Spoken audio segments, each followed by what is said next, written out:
All right, welcome in another episode of Red Corner, Blue Corner. We have some great stuff today. We're going to talk football. Yes. And there's no one better to talk football than my guy, Joshua Perry, a captain, a national champion, and most importantly, the coolest part, All-State Good Hands Award recipient. Great in the community as well, Josh. And my guy, Jake Butt, the All-American tight end from Michigan, Mackey Award winner. Not the only tight end coming on this show, but we won't get into that quite yet. That's coming for later. But somebody who sees the game in a way that most people need to try to see it. We need your help today, though. We got a poll, so make sure you scan that QR code. Of course, we're fully interactive. We need you to tell us who's going to win in a game of one-on-one.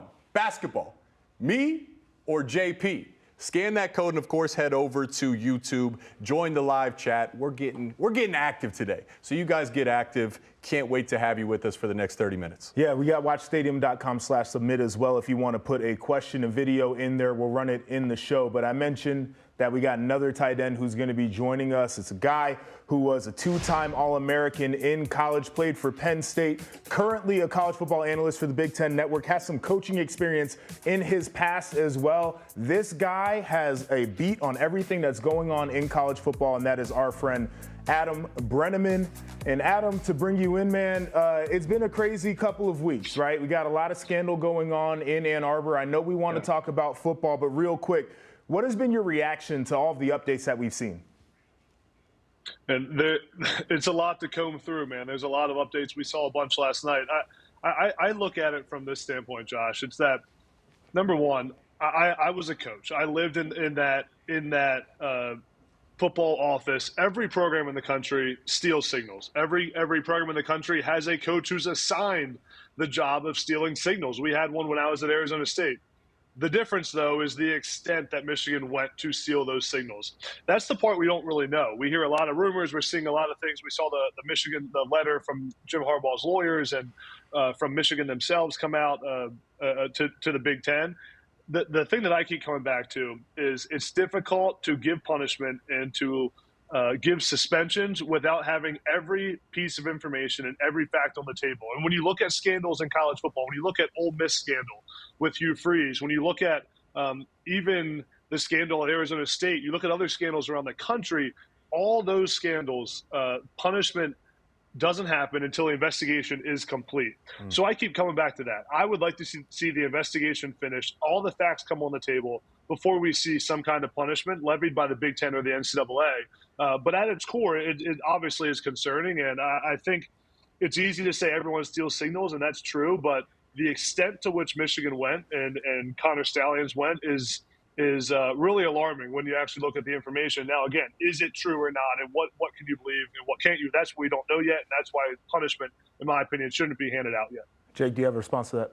I think you're spot on. That's generally the message we've been saying here. This is my main response is don't get caught up in the extremes of either side on social media, right? There is clearly people in Michigan that are blind to what actually happened. They don't want to acknowledge the benefit gained or that this is an issue. Then there's clearly people that hate Michigan that say death penalty, get them out of there, suspend them for the rest of the season.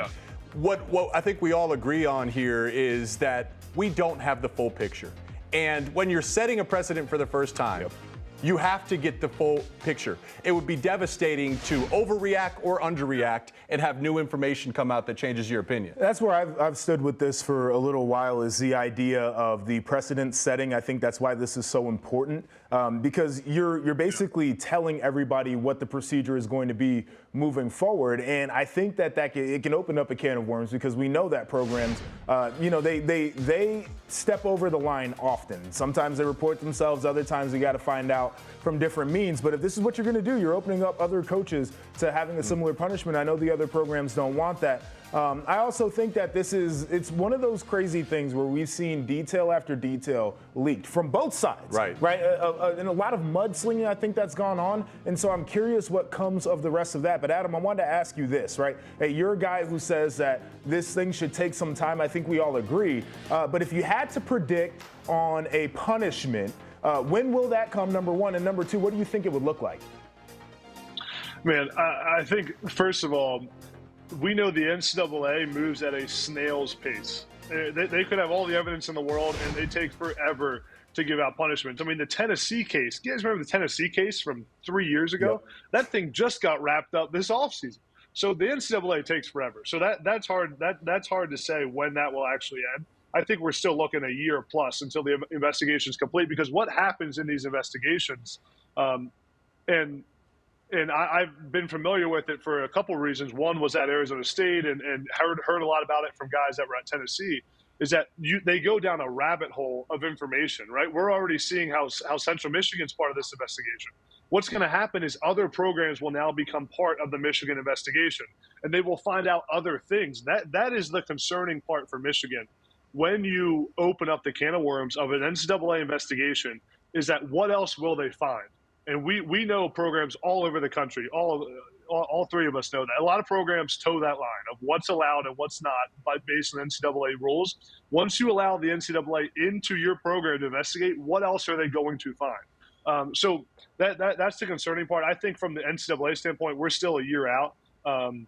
But I guess the part that's interesting is what the Big Ten can confirm with enough confidence to levy a punishment. Because we're saying right now, and I just said to you guys, I want more information. I want them to get more solid evidence before they give a punishment.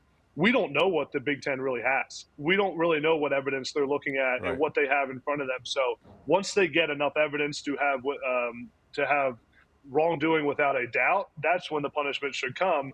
And when they can find out what was Coach Harbaugh's knowledge, and I do think there's a difference between did Coach Harbaugh know and should he have known. Everyone can agree he should have known, but there's a difference between if he actually knew the extent and if he didn't. And I think whenever they find that out is when the punishment should come. I do want to put a button on this because we did promise that we would talk about football. I think one of the more intriguing complexities of this investigation is also the fact that Connor Stallions is no longer an employee of the University of Michigan. So what he wants to give to the NCAA, probably nothing, and that's probably what they're going to get out of him. So we'll see what happens from all of this. But huge game, obviously, the Wolverines traveling to Happy Valley to take on the Penn State Nittany Lions. I mean, these are two of the best teams in the country in a top 10 matchup here.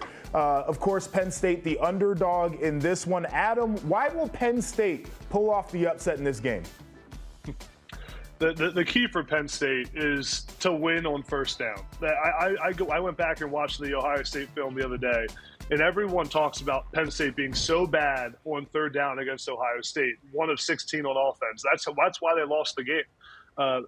If Penn State can be good on first down, which they were bad against Ohio State at, I think they have a chance to stay in this game and get it to the fourth quarter with a one-score game, and that's when anything can happen. So if Penn State can be great on first down, run the football well, put Drew Aller in good situations, stay out of third down and long, and then be good on first down on defense, which then allows your pass rushers, Chop Robinson, who looks like he's going to play in this game, one of the best pass rushers in the country, Adisa Isaac, the other edge rusher for Penn State, the strength of that defense to get after J.J. McCarthy on third down and long. That's the formula that will allow Penn State to win the game.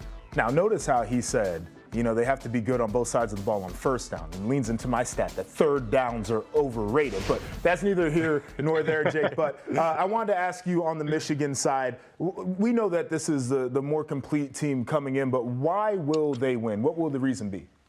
I'm going to get there because I think Michigan wins completely different from how they won last year, over 400 yards on the ground last year. They win this game because of J.J. McCarthy, Roman Wilson, and Colston Loveland. Those guys, Roman and Colston, will beat man-to-man coverage. They have to beat man-to-man coverage. I think this could be an instance where Michigan leans towards throwing the ball to potentially run it. I also think, off your point, Adam, the importance for Penn State to win first down. It's going to be hard to do that against Michigan. If you want to run the ball and get ahead the sticks, good luck. That's a deep front seven. I think they win first down. I think J.J. has an explosive game. And really, I think this is the game that provides us clarity, like we've been waiting for all season, to see Michigan up against a fitting opponent. Yeah, and it's interesting talking about Michigan offensively right now. I don't think it's a stretch to say that they are a passing offense when you dig into the numbers and how they've been winning games this year. I believe top 10 in yards per attempt. Now, we got a question from the chat. We mentioned everybody get in there and ask us what you want to hear. This one's for you, Adam, but how badly does James Franklin need this win? We hear the narratives. Everybody puts out the stats against Ohio State and Michigan. How badly does he need this one? He needs to win a big one. The number I saw it the other day, 4-15 against Michigan and Ohio State in his career. The interesting thing is he hasn't been favored in hardly any of those games. Right. So he hasn't been expected to win many based on the best predictor of wins and losses in sports, which is the Vegas odds. But at Penn State, he's been asking for a lot at Penn State now. He's asked for alignment. He's asked for support from the administration. He's asked for a new contract. And he has delivered time and time again. But the one area, if you could point to his tenure, it's been winning the big one against Michigan and Ohio State and getting to the top 4 teams in the country. And I think you guys know the gap between the top 10 and the top 4, or the top, that's a big gap between those programs, the top 10 and the top 4. Ohio State and Michigan have consistently been there. Penn State hasn't been able to get past that gap. I think they have all the pieces now. They have a quarterback who everyone around that program thinks can take them to a championship. It's now time to show up and win the big one. And what magnifies it is how poorly they played on offense against Ohio State. They could not have played any worse on offense and still lost by 1 score to Ohio State. So that you can look at that as a positive, right? They couldn't have played any worse on offense. If they can put it all together and play complementary football and move the ball on offense, they don't need to be explosive. They just have to move the ball, convert on 3rd down, stay ahead of the chains, and put their defense in good spots. I think Penn State has a chance, but James Franklin needs to win a big one.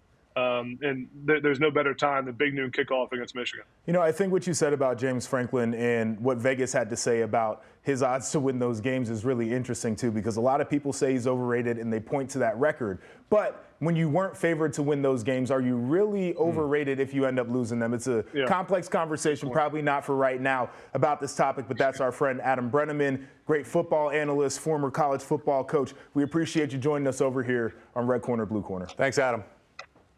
Thanks, guys. Appreciate it. All right, we're going to take our first break on this program, but coming up, we're football players, but why not talk a little hoops? Who wins in a game of one-on-one between me and Jake?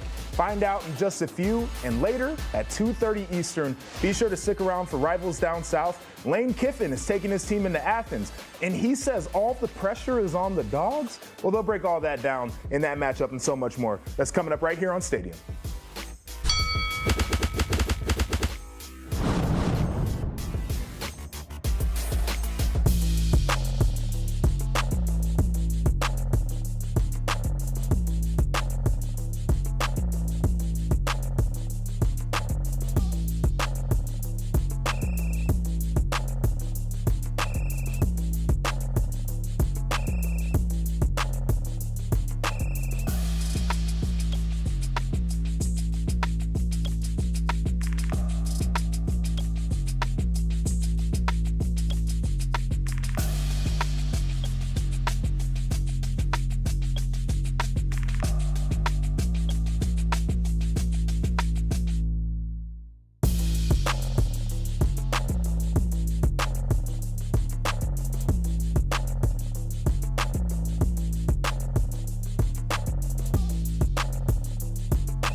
Red corner, blue corner.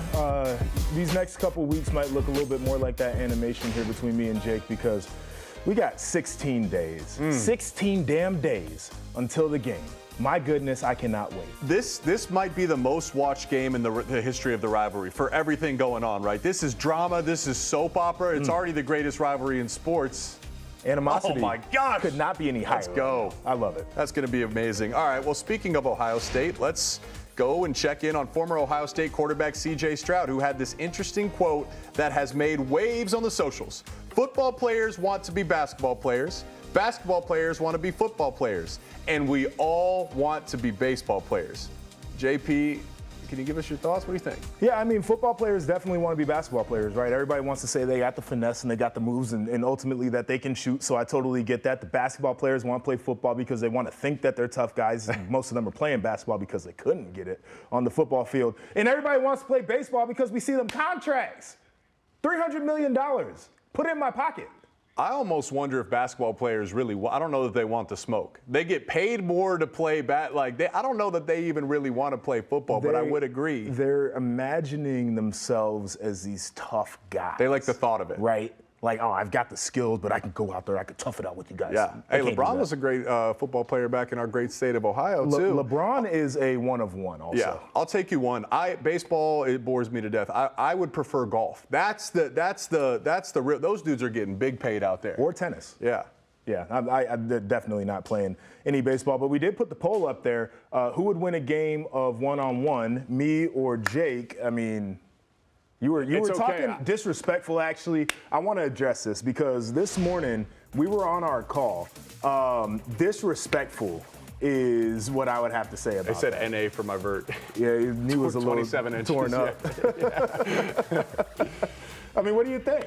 This is a pretty good matchup, but a little bit beefier. Listen, I can brag. I can brag a little bit. You have way longer arms than me, so your reach is much higher. Yeah. Karis LeVert has made like $100 million in the NBA. He's a phenomenal basketball player. He went to my rival Pickerington Central. I went to Pickerington North. He was a senior, I was a junior. He was the conference player of the year. I was runner-up conference player of the year. So I could hoop back in my day now. I had a smooth little post game. Okay, so it's crazy because I played against a couple of dudes who were like high D1 guys. Locked them up every time. Ralph Hill's a dude who ended up playing at Dayton. He thought he was going to dunk on me. He was on a fast break, thought he was going to dunk on me. I was about to say that. I wouldn't try to dunk on you. I knocked bro. Oh my God. He was embarrassed. I'm talking, dude was like 6'8". He thought he was just, no, you're not doing that. I got bunnies. See, I'm a big. I'm almost. I would fit in like the 70s because I'm not rising up on anybody. But I got a nice pump fake. I think I'd get you. I think I'd get you jumping 75% from the free throw line. I still go into the gym to make sure that I can. Yeah.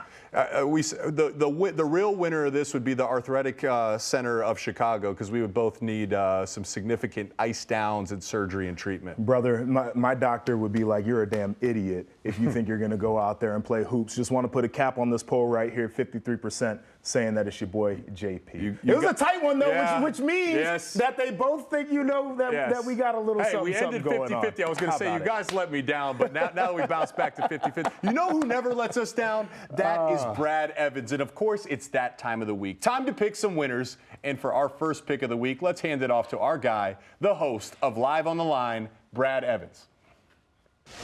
Hola amigos, Brad Evans here. The Nature Boy was hanging out with Jim Harbaugh this week because it's only appropriate. Woo!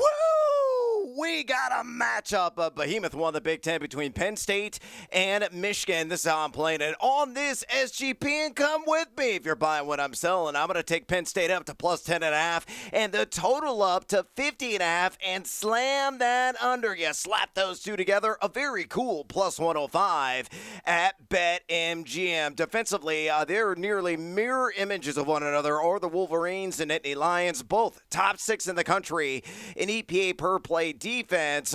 Michigan obviously has a little bit more offensive firepower, spearheaded by Heisman Trophy hopeful J.J. McCarthy. The advantage is clearly in that area. Penn State number 19, respectfully, in EPA per play offense. Michigan number 7 in the country in that category. In a game that has raced to 20, whoever gets there first, I believe ultimately wins. And I believe Penn State will keep this one nice and snug and stymie a few drives with 100,000 people backing them in full throat. Means I'm scoring a winner on this SGP. Now go out there and make that money. Team Huevos. Yeah, race to 20. It feels like that might be the game because both of these defenses are really good. But we appreciate that from our guy, Brad Evans. And remember, you can catch him in the rest of the Live on the Line crew right here on Stadium every weekday at noon Eastern. But it's time for us to pick some winners like we do every week. And we're going to bring in one of our favorites to help us pick. That's Annie Agar. Annie, how we feeling today? Feeling lucky. I did pretty well in my first round of picks. Yep, Not to brag or anything, but you know. I was a little bit November embarrassed, is when honestly. champions are made, though. This is where it counts. Yeah. Come back in the century. Okay. All right. All right. Let's start with our game of the week. It was one that Brad was just talking about, but we got Michigan. They're going on the road to play against Penn State. Annie, how do you see this one? This is the first top 10 ranked team so far, right? And it's the first top 25, and it's only week 11. It's not great for Michigan. Wow. It's a tough schedule. Yeah. Unfortunately, Michigan did humiliate Penn State last year, put up over 400 rushing yards against this team, and I have a feeling it might look something a little like that this week as well. Blake Corum might have a game, and unfortunately, I have to go with Michigan on this one. I'm with you. I think the defenses are almost a wash, right? Yep. I trust Penn State's defense. I trust Michigan's defense. I trust Michigan's offense a lot more than I trust Penn State's offense. Now, they do have the advantage of home field advantage. I think everything going on outside of Michigan, Joshua, plays into Michigan's hands. This team is tight-knit. They're full of leaders. They understand the opportunity they have at hand. I think this is a statement win for the Wolverines. I wouldn't be shocked if Penn State came out early on and maybe was able to get a couple plays, move the ball a little bit. They're playing at home. Certainly, Michigan has not seen an offense with the talent level that Penn State has, but ultimately, Michigan's a better team. And I think that they're going to win this football game. And I think that they have the motivation of everybody telling them, you know, that, especially for the players, that they were cheating and stuff, that's going to make them want to prove it against a really good team. All right, next one. This is not supposed to be a good game. You got Ohio State hosting Michigan State. How do you see that? What is with these primetime games? We have Bears, Panthers tonight, and then we have this one on Saturday. I've got to talk to whoever scheduling these games. Look, if Michigan State beats Ohio State, they beat Indiana, they beat Penn State, they could make it to the Quick Lane Bowl, which honestly is their biggest accomplishment in years. So there's a chance, but it's very minor, and I think I'm going to go Ohio State on this one. I think a funner question would be, can Michigan State get to 10 points on the day? And I don't really think that that's likely. It is going to be tough moving that football against Ohio State's defense. I think they roll, and they roll easily. Yeah, Ohio State's been playing really good on that side of the ball. I believe they haven't let up a rushing touchdown in 4 games. Common Core, just protect the football, right? Like, don't make any dumb mistakes, and I think that Ohio State wins this game pretty easily. Now, we have Rutgers. They're visiting Iowa. Jake, you're calling this game, so we're not going to ask you to pick this one, but give us the biggest key to the game. So, to me, there's one thing. I think we know the outcome when Iowa has the football, right? So, the interesting thing is how can Rutgers score? And the strength of Rutgers' offense is running the football with Monangai and Wimsatt. Can they run the football or not? If they can't, maybe that forces Wimsatt to throw. That's when things get really dangerous. So can Rutgers get to 150, 200 rushing yards? I think that's a huge indicator. Annie? Yeah, you know, there's a scene in Always Sunny in Philadelphia where the guy, Dennis, is trying on shorts, and he's testing how low he can go, and he says, oh, I can go lower. That's literally the total every time Iowa plays. It's 28.5, which is the lowest it's been in 30 years. I don't want to know what Iowa-Nebraska is. I really don't. But I do. I love Monangai. I think that Rutgers offense runs through him, literally, and I think Rutgers comes away with the win. I got Rutgers winning this one, too. I think it's a really good football team. The way that they played Michigan the first half of that football game, the way that they played Ohio State having a lead going into the half of that football game, like, this is not a joke of a team, so I definitely like Rutgers. All right, now we got the Bowling Bowl. Winner gets to the postseason. It's Maryland, it's Nebraska. Who are you picking? This is Maryland's struggling right now. 5-0 to go, 4 losses in a row. They're just not. Turnovers are terrible. O-line's terrible. Got sacked 6 times last game. Nebraska is going to win this game that they should have won last weekend against Michigan State. They're going to be bowl eligible with a win this weekend. That's what I'm going with. 2 completely different identities. Who can make the other one play their game? I think Nebraska wins, and they're dominant on 3rd down, Joshua. Yeah, I got Nebraska winning this one, too. Maryland has not won a game since September. Think about that. time. It's That a is a long long time. time. This is a team that is broken. It's unfortunate for that program because they started off so well, but I can't see them getting the victory here. But Andy Agar, always appreciate when you join us. For Jake Butt, I'm Joshua Perry, Red Corner, Blue Corner. We'll see you next week.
Yo, what's going on there, Stadium? I hope everyone's having a wonderful day.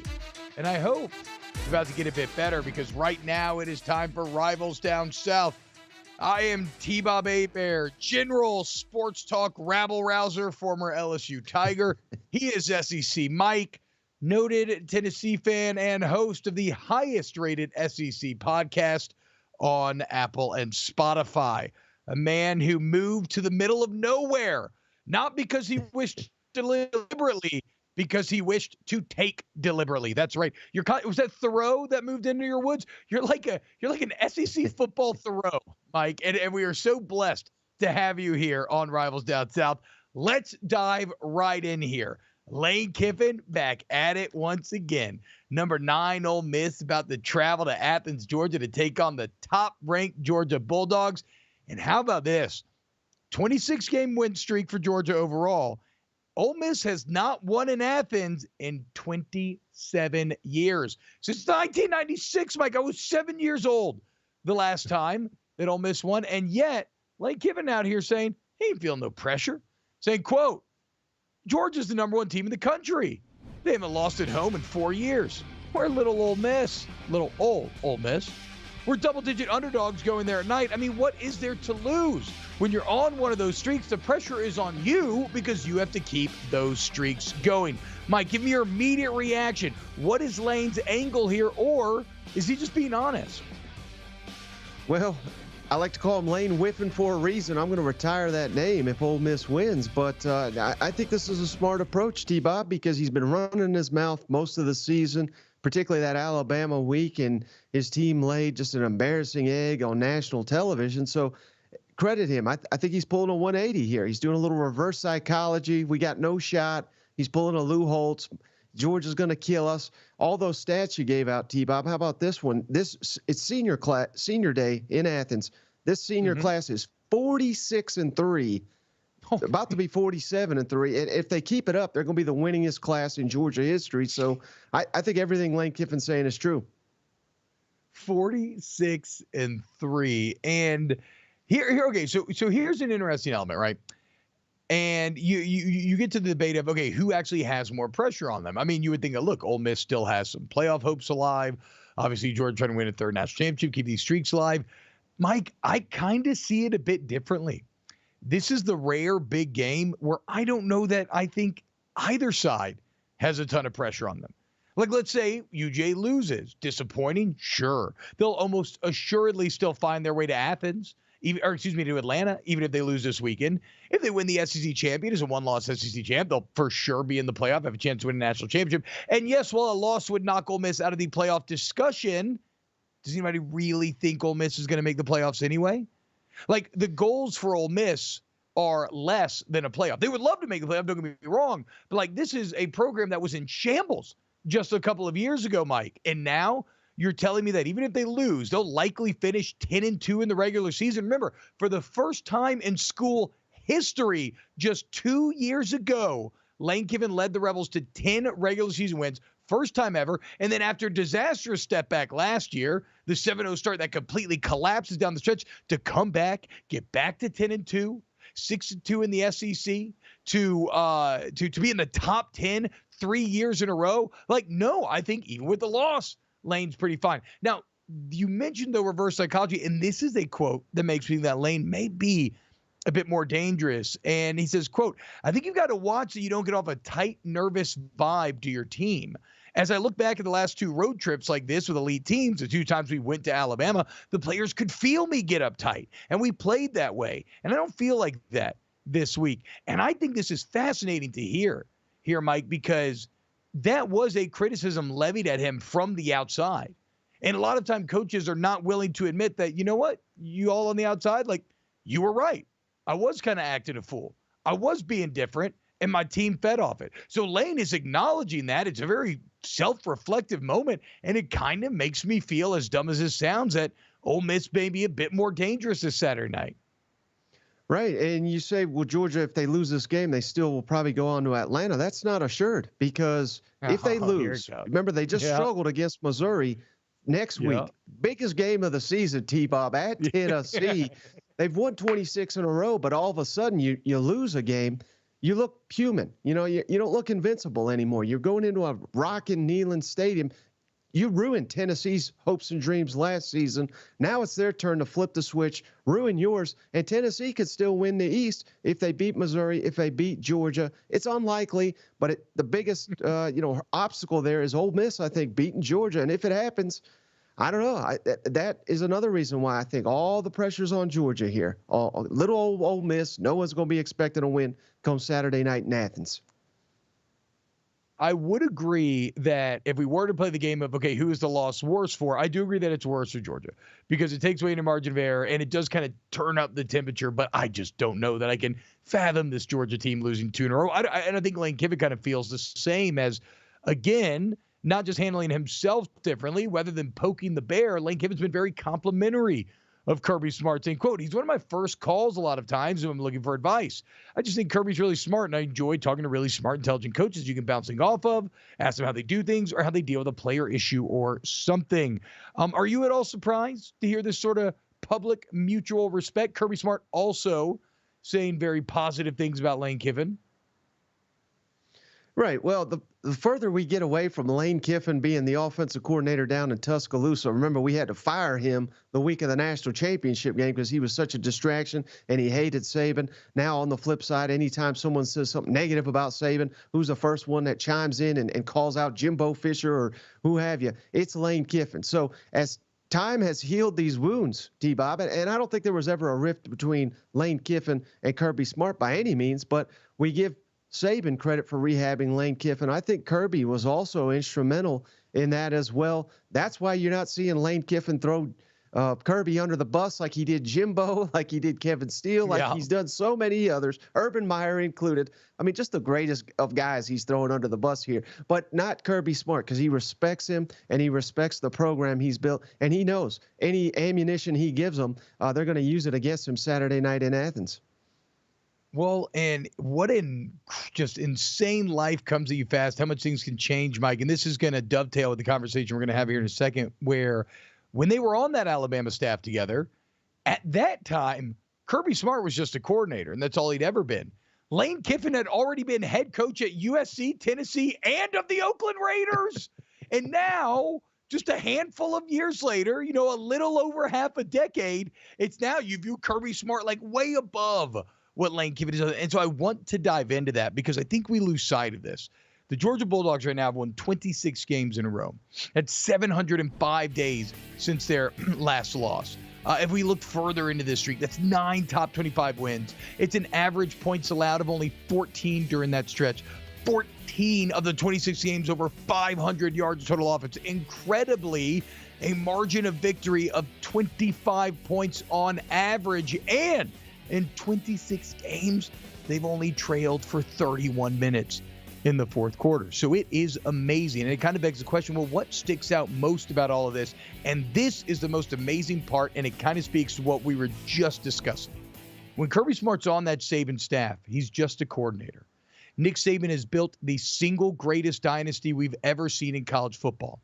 So for Kirby Smart, in the smack dab middle of that dynasty, to go to UGA and to create a bigger, stronger, faster, and better dynasty than what Nick Saban already had rolling. Like, it wasn't like Alabama was waning, but right there under the monster's eyes to create an even bigger monster is nothing short of insane.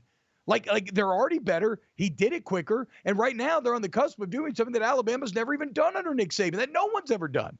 Winning 3 national championships in a row. And so it's not just creating what he's made in Athens. It's the fact that he did it all under the nose of the best that we've ever seen do it. Like, there's only so much oxygen in the room, and he still sucked oxygen out of those elephant lungs.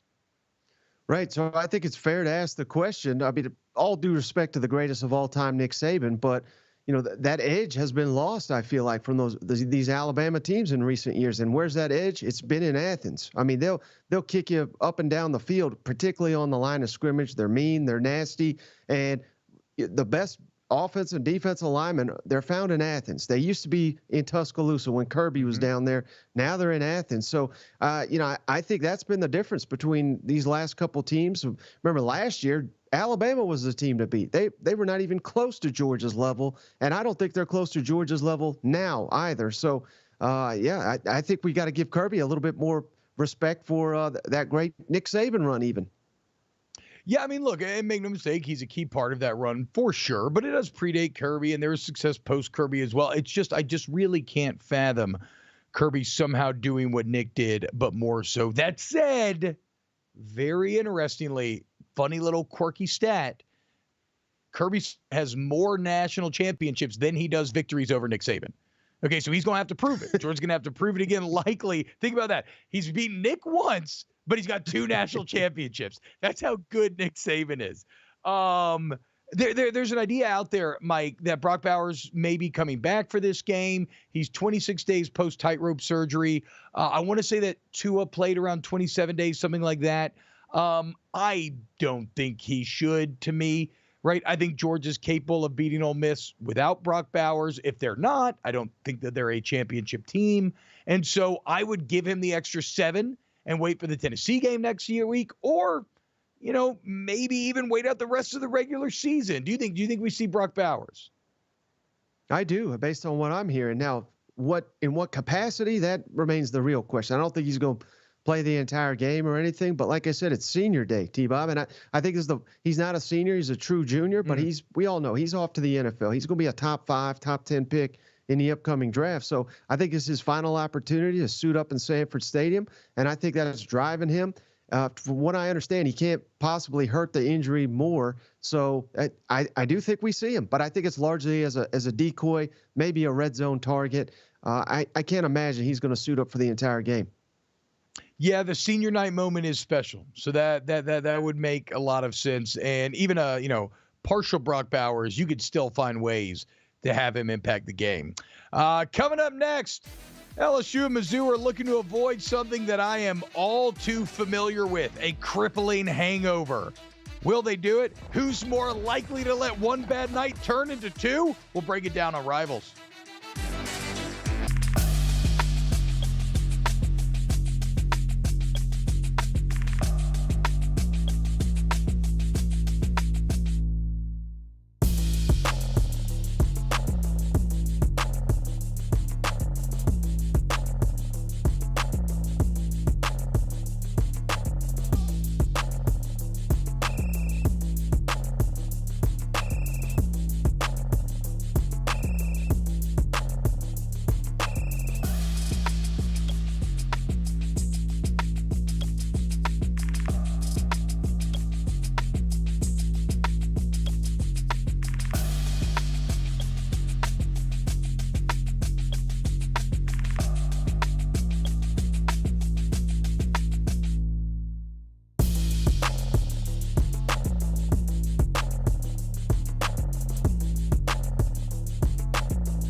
Everyone loves the party.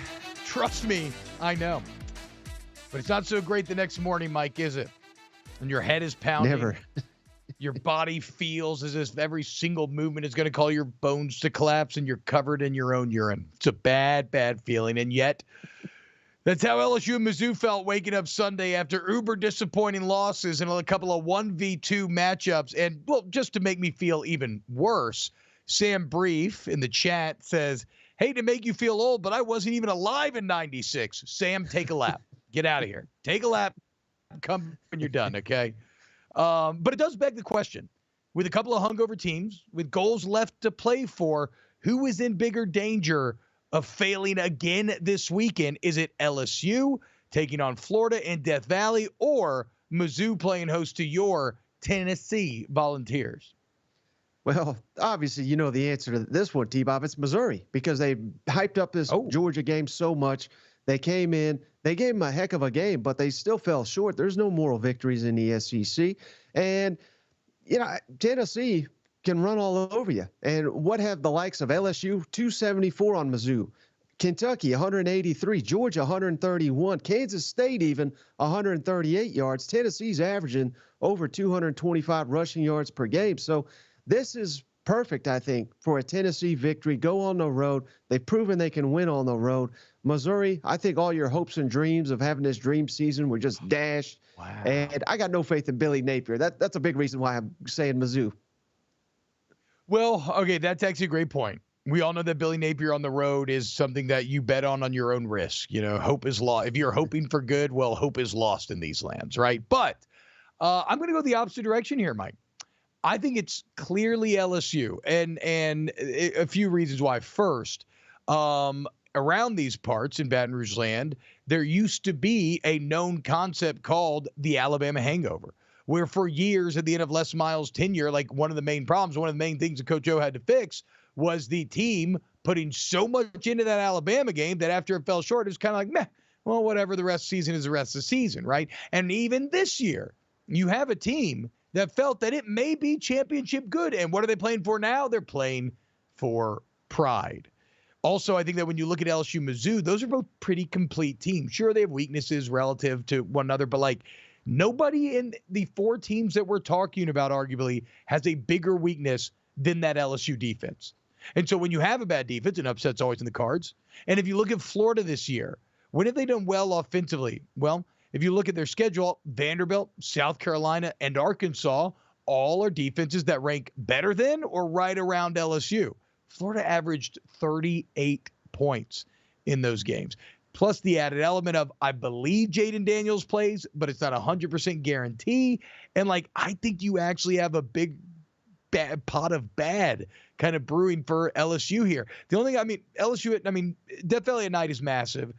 But if I'm Mizzou, I'm kind of the opposite. I don't think Mizzou was ever going to beat Georgia anyway. I'm sure they wanted to, right? But I actually do think they take confidence from last week. I actually do think it's a bit of a moral victory. And now, instead of playing at night on the road in Athens, or not night, but playing in Athens, you get to return home to Como to take on a team that you are relatively equal with. And if you win, with only Florida and Arkansas remaining, you will probably go 10-2, 6-2 in the SEC a year after being 6-7 and 3-5. So I think Mizzou has a ton to play for. They had less expectation than LSU going into last weekend, and they're going to have more hope against Tennessee, or more. They have more to play for, it feels like, if you're a Missouri Tiger.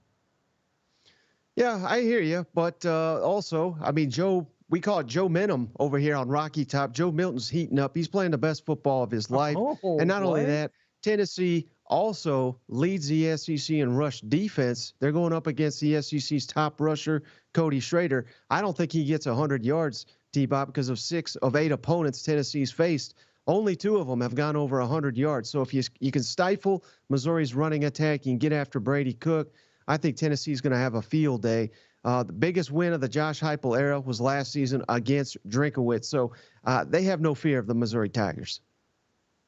And to be fair, I don't know that either team has fear of each other in this game. Like I said, I mean, I think it's a 1.5 point spread in Vegas. These are pretty evenly matched teams, both complete teams. So you're going to have to sell me on Joe Milton here, though, Mike, because when I look at the game, well, certainly I would take Tennessee in the trenches against probably anybody in the conference. Like, I would take LSU's offensive line, but in terms of O-line, D-line mixture, I'd probably go with the Volunteers. That said, sometimes college football can be as easy as boiling it down to quarterbacks, and Brady Cook still feels significantly better, especially with guys like Theo Weiss and Luther Burden, than Joe Milton does, no? Well, what has changed there on Rocky Top is for some reason Joe Milton realized he can run the football, and that has opened up the entire offense. Just it makes it 11 on 11, no longer an 11 on 10 when Tennessee has the football. He has been a running machine the last several weeks, on the road at Kentucky, on the road at Alabama, and of course that mighty impressive win over UConn. But yeah, it is UConn. But 3 games in a row, He has thrown a touchdown 13 games in a row. That's the third longest streak in Tennessee history. Tennessee's been playing football for 120 years. I'm telling you, Joe momentum is real, and he's going to ride it into that game next week I'll tell you now, they're going to upset Georgia even. Okay. To be fair, Mike, you've been saying that for weeks.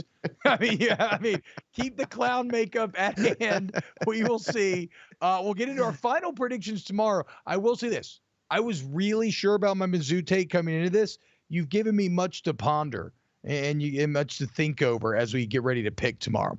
And now it's time for one final break here on Rivals Down South. When we return, we'll discuss our nominees for Coach of the Year. Not going to miss it. Keep it locked right here. You can always get in the chat, youtube.com/WatchStadium. And we'll see you in a couple minutes here on Rivals.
Yo, what's happening, y'all? Welcome back to Rivals Down South. T-Bob Abear and SEC Mike hanging out with you. And look, it's a little early, but these things are always fun to play with. Let's talk SEC Coach of the Year. It's been I was going to say it's been a surprising year in the SEC, but I don't know. You look up and, well, it's Georgia and Alabama, isn't it? So at the top, it may be a bit chalky, but underneath, there's been some interesting developments, right? The rise of Mizzou, Tennessee staying consistent, South Carolina falling flat on their face, Billy Napier can't get out his own way, Zach Arnett putting on a masterclass that you should have to pay for in order to learn how to ruin a program in one calendar year. Like there's been a ton of action within the middle and a lot of good performance, a lot of bad performance. SEC Mike, who is your Coach of the Year as it stands today, November 9, 2023? Yeah, and the more I look at this, T-Bob, the more love I'm seeing for Nick Saban and Kirby Smart. But I've just never been that guy that gives respect to these guys that have all these five-star talent and all these expectations. They're excellent. They're outstanding. I get it. But they're not after Coach of the Year. They're after national championships. I go for coaches that are exceeding expectations, that are winning big games. And I think as of today, Eli Drinkowitz, Missouri, I think he's your winner right now. Heck, they were booing him at home, Kansas State, beat them.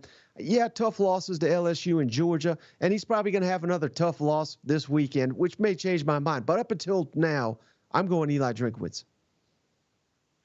I mean, look, it's tough to disagree with. Like we said earlier in the show, this is a Mizzou team that was 6-7 last year, 3-5 in the SEC, suffered some of the most heartbreaking, inexplicable collapse losses that we've ever seen. Brady Cook was garbage. Drinkwitz goes and hires Herbie Moore, Kellen Moore's brother, to be the OC. They put Luther Burden in the slot. Brady Cook's popping off. I mean, it's a masterful job. And he would be right. But I'm going to go with the man that we opened up the show with. I'm going with Lane Kiffin, man. I think that Kiffin maybe has a gravitas to him or had so much success at FAU or something that like we almost take for granted what he's done at Ole Miss. Ole Miss was garbage before him. After the drama of Hugh Freeze, they hire Matt Luke. They're stuck in just 6-6 neutral gear, right? Going nowhere. Lane Kiffin shows up, pretty frisky first year. Then they go 10-2, first time in school history. Fall apart last season. And at that point, we're like, Ole Miss, back to being Ole Miss. And what do? I mean, they're on the edge of another 10-2 season, second time in school history. They beat A&M 3 years in a row now. They beat A&M and LSU in Oxford, both huge home wins they had to have, so signature wins. Lane Kiffin's done a hell of a job. And it's always a hell of a job working with you, Mike. I love you, buddy, and I'll see you tomorrow for some more Rivals Down South.